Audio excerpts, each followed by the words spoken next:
Et si le miracle industriel allemand était en train de disparaître sous nos yeux? L'Allemagne, autrefois le moteur inarrêtable de l'Europe, semble avoir atteint un point de non-retour industriel. Aujourd'hui, c'est une réalité. L'interdiction définitive des ressources énergétiques russes a plongé le pays dans une crise profonde dont il paraît impossible de sortir.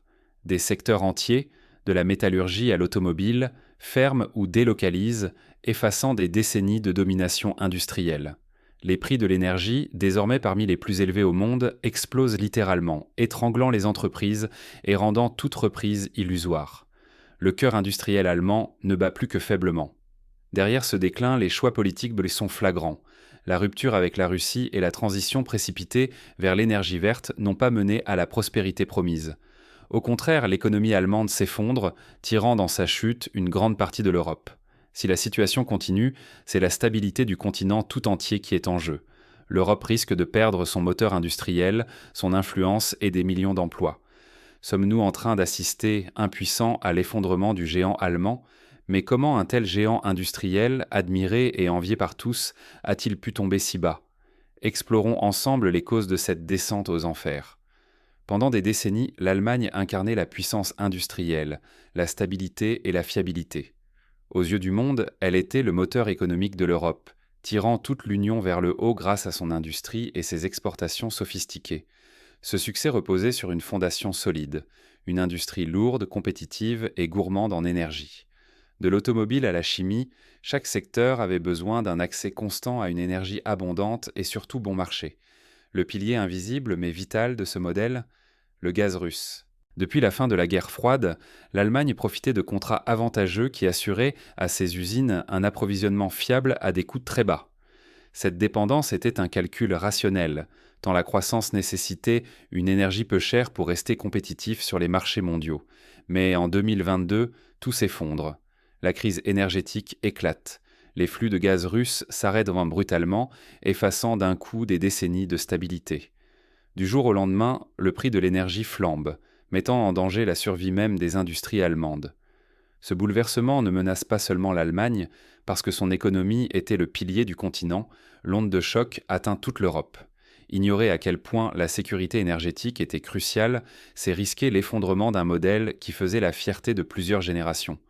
Mais concrètement, comment cette rupture énergétique a-t-elle bouleversé la machine industrielle allemande? Décortiquons l'impact réel de ce choc sans précédent. Le choc, quand les prix du gaz atteignent des sommets inédits, la machine allemande se grippe. En 2022, l'impensable arrive. Le prix du gaz dépasse 3 000 $ pour 1000 mètres cubes. L'Allemagne, traditionnellement industrie forte, voit son principal carburant devenir un luxe. Le coût de l'énergie explose et rien ne peut l'arrêter. Résultat immédiat, certains des secteurs les plus puissants du pays vacillent. L'automobile, la métallurgie, l'électronique, tous sont touchés de plein fouet.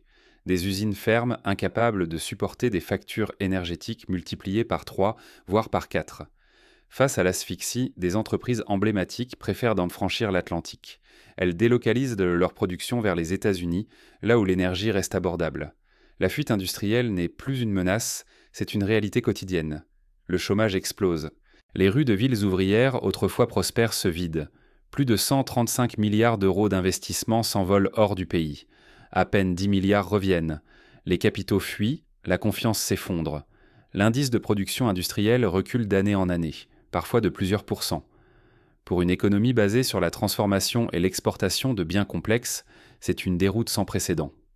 À mesure que la crise s'installe, l'Allemagne perd peu à peu ce qui faisait sa force: compétitivité, innovation, emploi. Le tissu industriel, patiemment tissé pendant des décennies, menace d'être irrémédiablement détruit.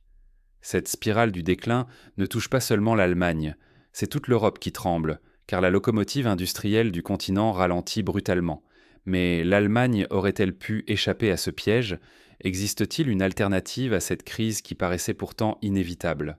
L'Allemagne a tout misé sur le verre.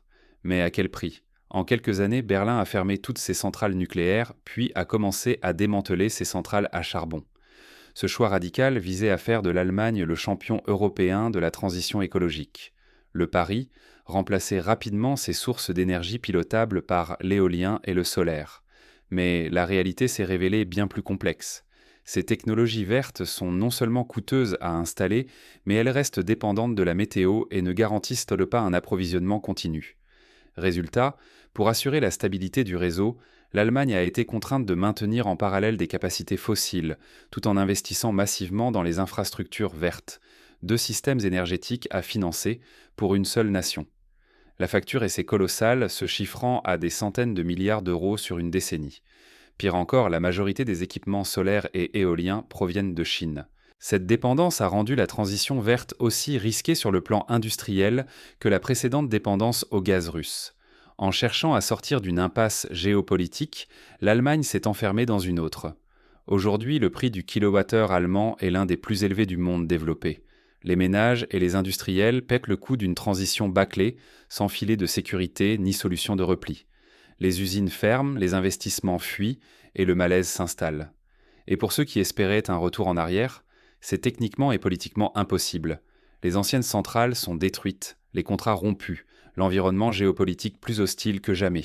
La leçon est brutale.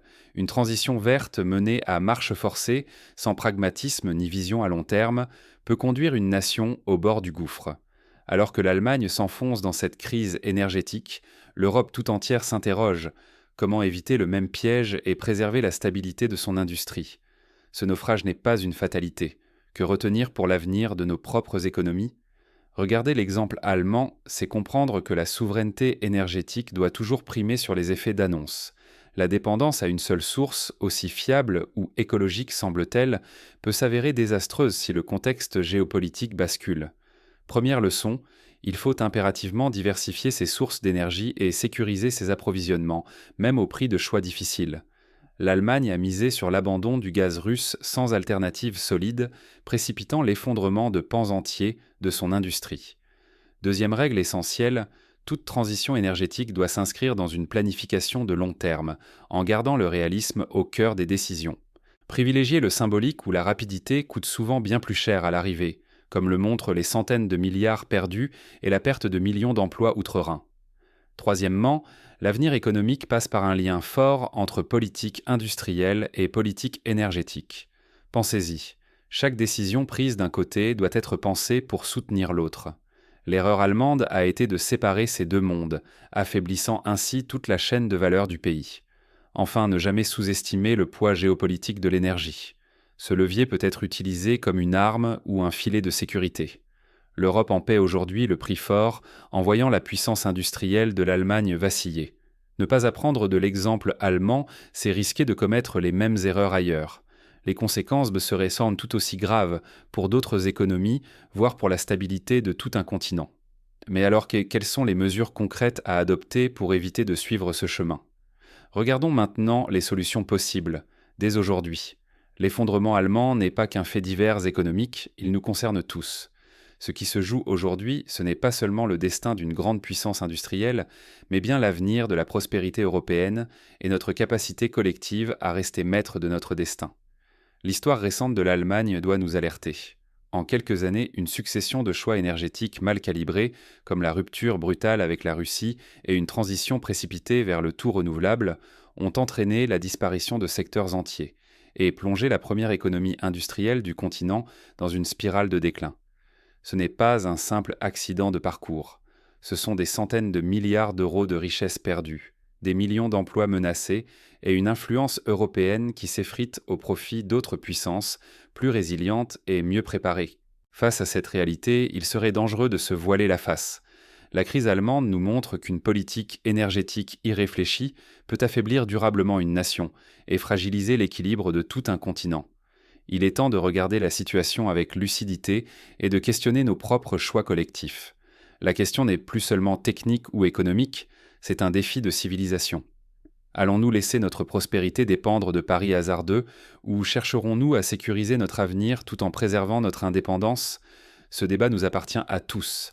Seule une prise de conscience et un engagement citoyen peuvent encore infléchir la trajectoire qui se dessine devant nous.